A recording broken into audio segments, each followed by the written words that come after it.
Whenever we think of ReZero, your thoughts rarely, if ever, go back to the first arc. While most other people don't hate the arc or think it's underwhelming, the general consensus has always been that it is an unacceptable arc that gets forgotten in the midst of the next, more quote-unquote important arcs with more interesting moments. Arc 1 does get adapted in 3 episodes, as well as only being a singular volume long even in a light novel, so it does make sense why people don't view it as highly as arcs that last tens of episodes, given there's a limit in how much you can do in that amount of runtime. But I disagree. Everything in this series goes back to the first arc. Not only is this first arc extremely important, but in my opinion, also extremely brilliant in how it hides so much in plain sight, that it will likely become an answer sheet when we finally enter the final phase of the story and start getting answers for the long-lasting mysteries of this show, with there being a lot of foreshadowing that's obscured by a focus on the less important external conflicts Subaru faces against Elsa. Dan has recently made an amazing video on Arc 1, which has the same spirit as mine, as I talk about how Arc 1 is far better than people realize, and I would even recommend you watch it after this video is over. Although, this video is still far different, as my opinion is that the true value or the beauty of this arc lies not in the main conflict, but rather the subtext that's hidden in the conflict. But before that, sub up and join the Discord server, as I'm active on there more often. We know that in 2015, around when the production of the first season of anime began, was a time Tappei sort of finalized the original plan for how ReZero was supposed to progress in the future and everything that happens. Even though there wasn't a future plan for season 2 at that point at all, they still refined the anime extensively as per Tappei's ideas to add in foreshadowing for the future. As stated by Tappei himself, this is reflected by how Beatrice from the beginning has always been waiting by the door and greeting him there, as if she had been waiting for a certain someone, even though that was a plot point that was learned in Arc 4, completely absent from Season 1. While Tappei didn't start thinking about the story much in detail when he originally started, we do know that even from the beginning, he had written it with both the first and the final arc prepared,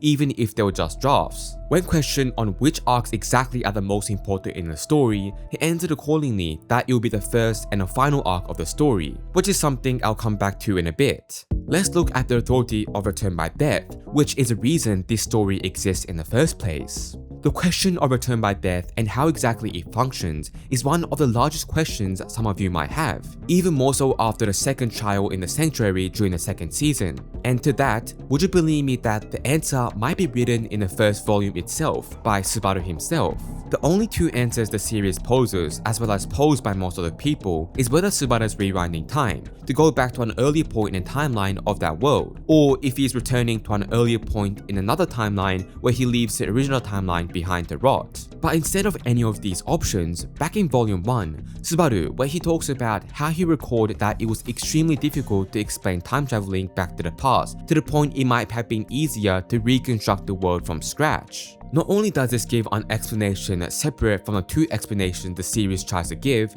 but also works really well with future dialogue in the future arcs that hints towards this being the case, rather than the two other options. On the topic of Return by Death, how many of you recall or noticed this when watching the first episode? Not many of us probably made much notice of it when we first watched it, but when Subaru gets transported, a very specific sound effect plays, the Return by Death sound effect. This sound effect is usually used to depict Subaru returning by death, or usually any close affiliation to his previous death, as it was playing moments before Subaru got sliced up by Elsa in the loot house, meaning that the first use of it, in spite of the fact it is supposed to be connected to Return by Death, is instead just him getting transported, with this being the sole outlier compared to every single other time the show uses this sound effect, where each and every time is connected to his death. Another contradiction to say arises in the exact same moment when Subaru is quote-unquote transported for the first time. Subaru is depicted as randomly waking up in another world, as if he was teleported there.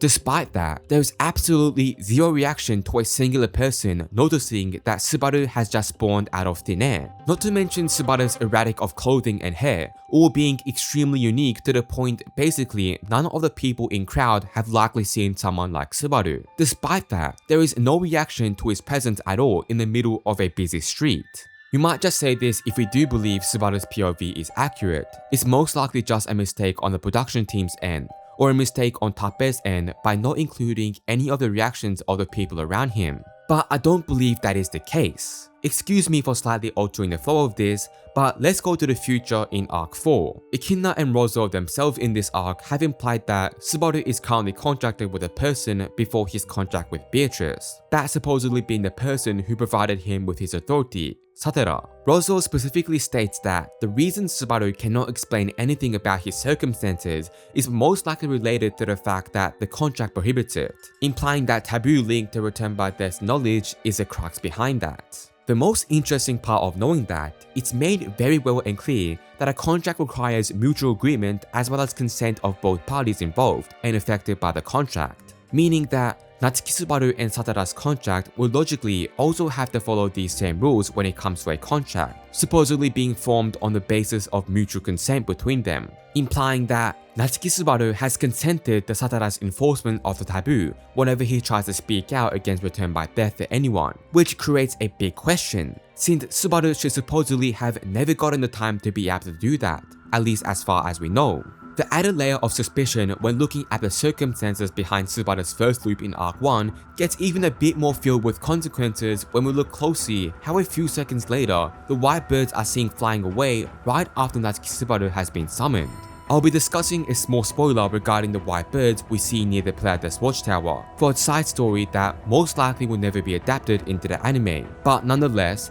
it is possible that the main story addresses it at some other point, so skip to this timestamp to avoid it entirely. As we see in the Melee observation record, Pandora is revealed to be the one behind the white birds in the watchtower, and being able to see through their eyes what is going on, observing what is going on inside and near the watchtower at all times. You may be wondering how exactly this connects to Arc 1. A few seconds after Subaru proclaims he's been isekai'd into another world, we see nearby that there's a group of white birds, seemingly looking the same as the ones near the sand dunes, which could imply Pandora has been watching Subaru ever since the very moment he's been isekai'd into this world. We can even see these white birds in the very first preview of the ReZero anime as a whole, which has the aforementioned mural with Subaru and Emilia in an unknown location. The birds are seen once more in the Arlen Village massacre from Season 1 Episode 14. Then we see them again during Episode 18 during Rem's confession. That too with there being a lot of birds during that moment, which does strike as an odd decision to use. Most of you would also recall Season 3's preview having us follow a white bird flying through Prestella,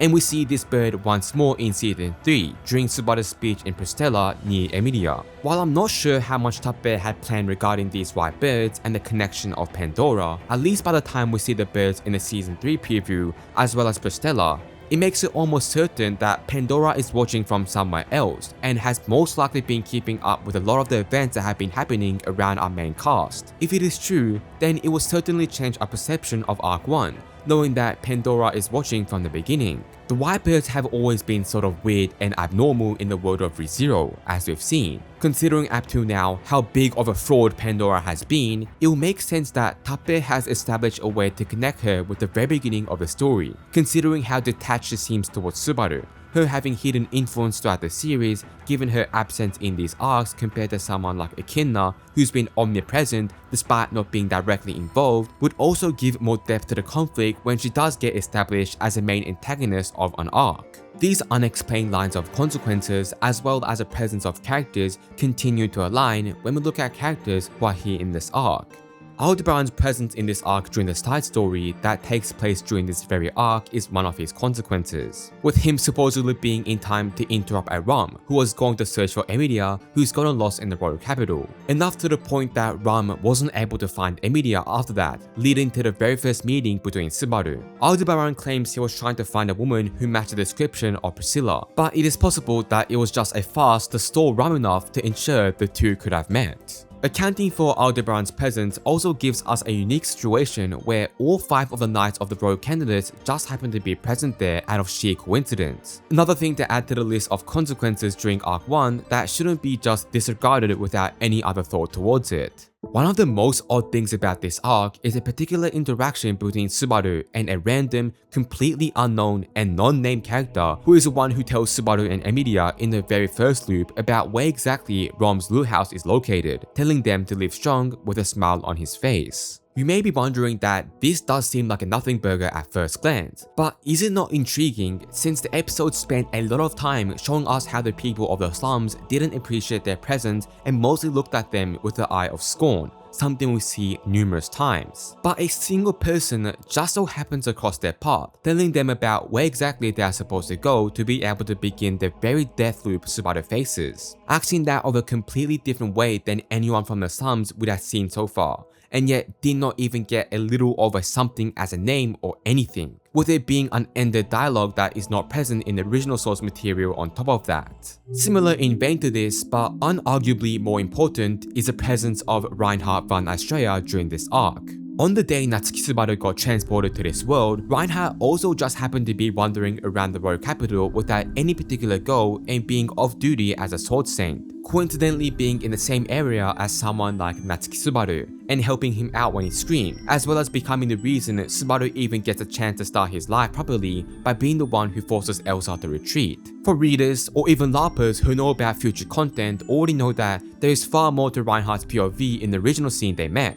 as well as a bonus fact that not many of you know is the fact that Reinhard can smell miasma, as seen in the Oni Twin side story, meaning that he didn't know that Subaru mostly had the stench of the witch to a noticeable degree, considering he's already returned by death thrice in small intervals. Not only did Reinhard not mention this miasma in any way, but he also did not do anything even after Subaru asked Reinhard if he'd seen a woman that matched the description of Emilia, who Reinhard had already gotten to know in the past, as well as being aware that she was a royal candidate for the future of the kingdom, yet did absolutely nothing, even when a supposed foreigner who claimed to be beyond the Great Waterfall and discerning that it was not a lie, consider it suspicious to do anything. Reinhard's POV as described by Tappei being something we cannot be allowed to read since it will spoil future content also definitively suggests that there is way more to everything Reinhard does than what you might interpret from the first glance, which I believe gives more reason to believe him having motives that aren't just born out of his role as a sword saint. If it was just limited to coincidences and that Reinhard had nothing special to do or in mind during Arc 1, then there would supposedly be no need to call Reinhard's POV during Arc 1 something that Tappei cannot show at this moment.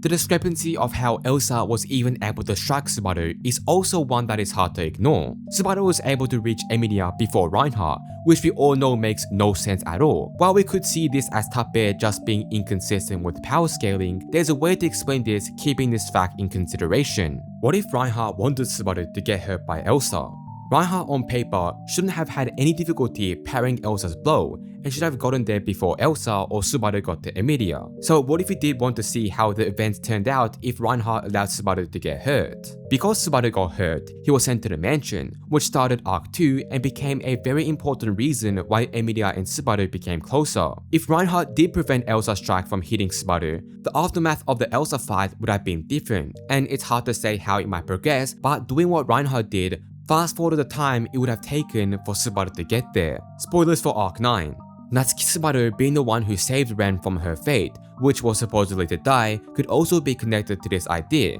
if, in an alternative timeline, Reinhard never allowed Subaru to get hurt, which makes him go to the mansion. It's very much possible that it's just a power scaling inconsistency, but I genuinely do believe there's a chance it holds weight. Given the opinion Reinhard has of Subaru, it might have even been a way of testing his abilities. Reinhard's final quote that closes the curtains of this arc gives us the final mystery to talk about, and undeniably, the underlying hidden mystery of this arc. Today might be my final opportunity to calmly gaze upon the moon, in a whisper that did not reach anyone besides the moon that gazed back at the Sword Saint.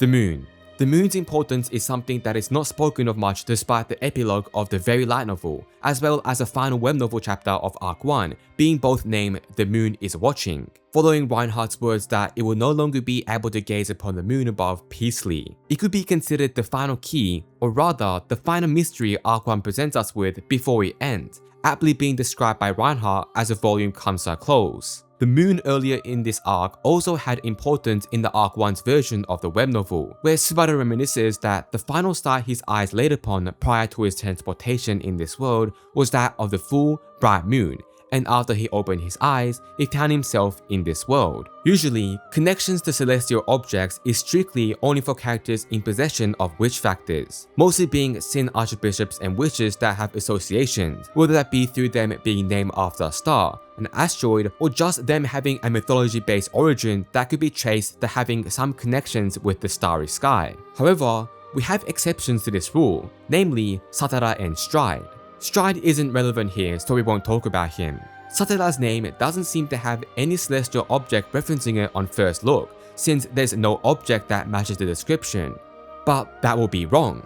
If you look at her name closely, you'll notice that Satella sounds closely related to the word satellite. And what natural satellite do we know of? The moon. This connection to the moon becomes undeniable when looking at the names of characters in the Genderman if, with Satella becoming Luna, giving us confirmation of a connection between the moon and her. Satella's allegory being the moon could be thought of as a way to abstractly connect the relationship between Subaru and Satella, given that in Satella's eyes, Subaru could be considered tantamount to being her entire world, with everything else holding non-existent relevance compared to him, and in Subaru's eyes, Satella being the moon would accurately represent her role as a person who is always watching Subaru, a part of his life even if she's watching him from afar. With this context in mind, the name of the epilogue being The Moon is Always Watching should be easily interpreted without difficulty. Prescribing itself to that much simplicity also runs into an alternative problem of the implication behind what exactly did Reinhard mean in his quote. Gazing upon the moon no longer being saved could possibly imply that Reinhard is already aware of a future conflict that will arise because of Satella, or possibly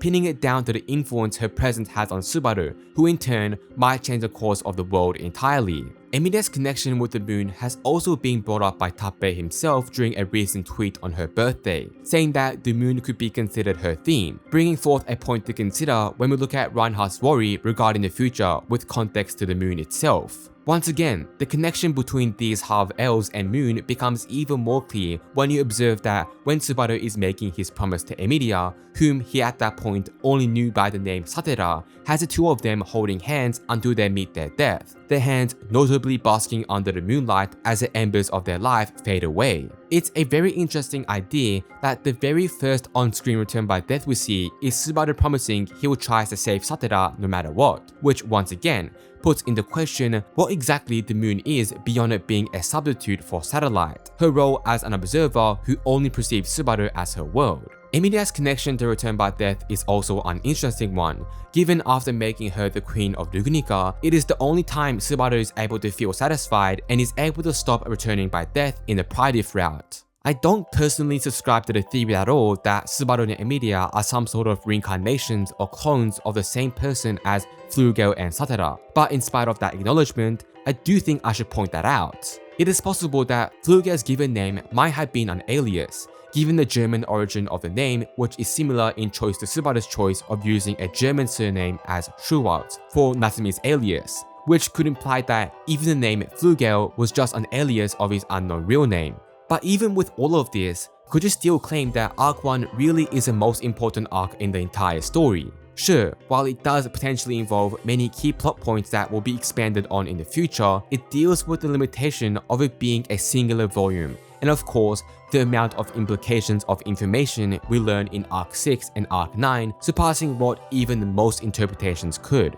With just a singular volume and 3 episodes of the anime, is it really possible to be seen just as important as a final arc, which would likely be more than 12 volumes long and be the culmination of Arc 1 plot points as well as every other one that came after it? I would disagree that it is possible. But what if Tappei is not talking about Arc 1, but rather an Arc 0, the arc before Arc 1, the very first arc of the series that was hidden from us all this time and we weren't allowed to see? You may think that is completely absurd, but I disagree. Why does Satella love Subaru? Is it just because he's similar to Flugel? Whether that be to any number of reasons despite having no presence in her life, doing none of the things she claimed him to do in Arc 4, despite having no memories with her Satella, being so in love with her that his love for Satella far surpassed everyone else, even including Emilia, to the point his love for every other person combined will still be lesser than the love he holds for her. Why does Echidna know that Subaru was already supposed to be here in Arc 4, commenting that he was off schedule?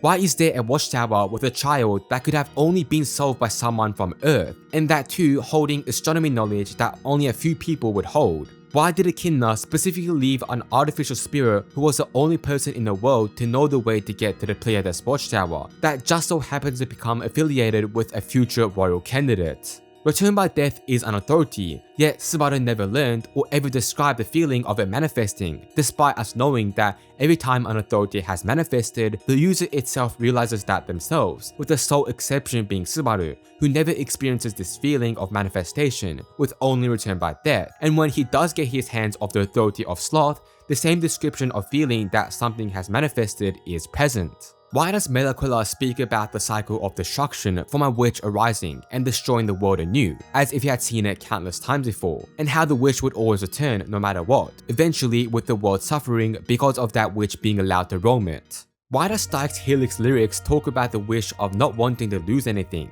coming right before the line speaking of forgetting everything and restarting from the beginning, i.e. from zero under that pursuit? Singing about trying again and again from the beginning, a cycle of futility that seemingly has no change despite the efforts made towards it. No longer being able to tell what time it was, losing memories in search for a true fate, pursuing something that is not reachable. Meeting death as they both awaited, a day where the two could be reunited once more, with a wish to not let the other die, to continue to wait until the day that is possible arrives. Is it because he has seen in picture for far longer than we have known a hidden loop or a series of loops wherein Natsuki Subaru experiences what Satella describes to us the reason why she loves Subaru so much, blotting out the world as an expression of her love for him, consuming his soul with an undying love? Does the story truly make sense if we truly do presume that Natsuki Subaru had zero presence, impact on the world whatsoever until the very first time we see him in Lugunica, in spite of the fact his presence has been impactful during the era of witches 400 years ago, a time where he supposedly did not exist?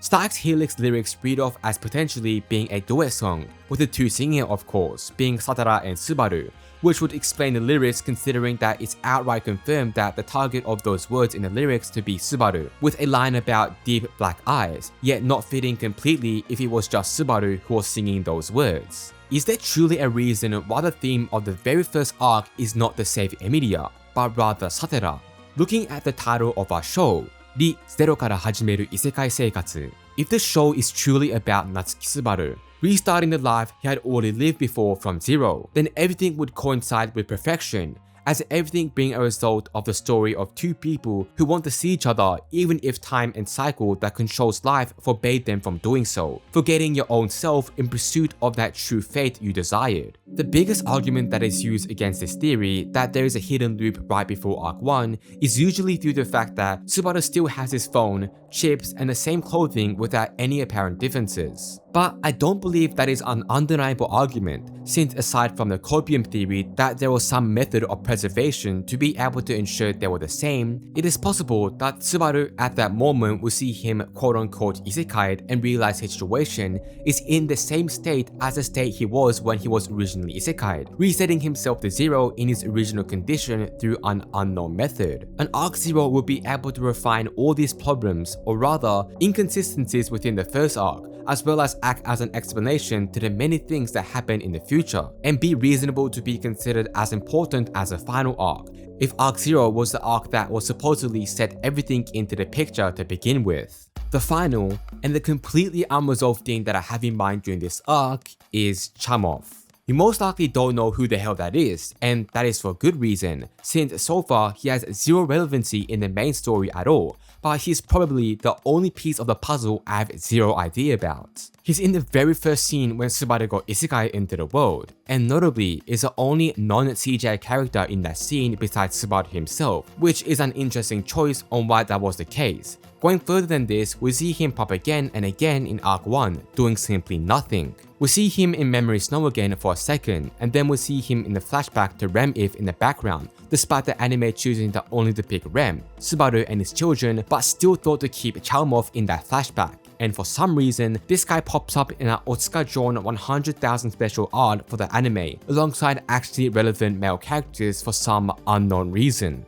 Every single Arc 1 character that isn't Chalmov has some sort of plot relevancy in some way, Elsa shapes the future conflicts of series despite having died in Arc 4. The thugs got picked up by Felt and hence relevant, since they have a role in the royal selection, and of course, everyone else is just characters that become mainstay for the series moving forward. Even Katamon has some sort of plot relevance to him, since we know he has affiliation to the Australia family and is theorized to be a member of shadow government of Ruginica, considering that he seems incompetent at his own business. Charmov alone has genuinely nothing besides his role in helping out Subaru and Rem in Rem-If, and him supposedly having traveled the world with nothing that connects him to the main plot of the story, which is weird, since every other character either has some sort of importance or at least alluded to do something with the larger story. I have genuinely no idea what his purpose in the story is, presuming he has one in the first place, which by itself is flimsy as hell of a stance to take, beyond him possibly being a spy